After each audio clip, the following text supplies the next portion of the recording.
So this is what we call true riprap right here. Original, yeah, riprap, yeah.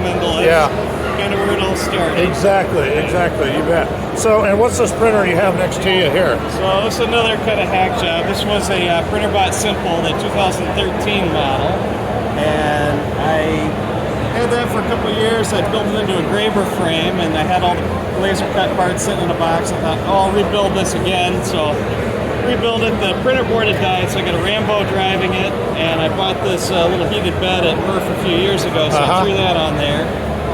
So it's got the heated bed. That's an upgrade over the original. The controller's an upgrade, but it works okay. It prints really nice. And vase mode works great. I got 0.2 nozzle on there. So detail. Look at that. That's cool. And then not so great if you're not in vase mode. It needs cooling. I don't have any part cooling on it. Right. Yeah. That looks good. Future upgrades. You bet. Yeah. So tell me, what do you like most about the MRRF? I like just seeing all the folks. Been coming since the second one. So first time I was at the fairgrounds. And, you bet. With a local maker space, the Maker Hive here in Elkhart, so not too far away. Right. So it's good to get here every year, see the folks I've seen for years. Right. See what's new in the 3D printing world. Absolutely.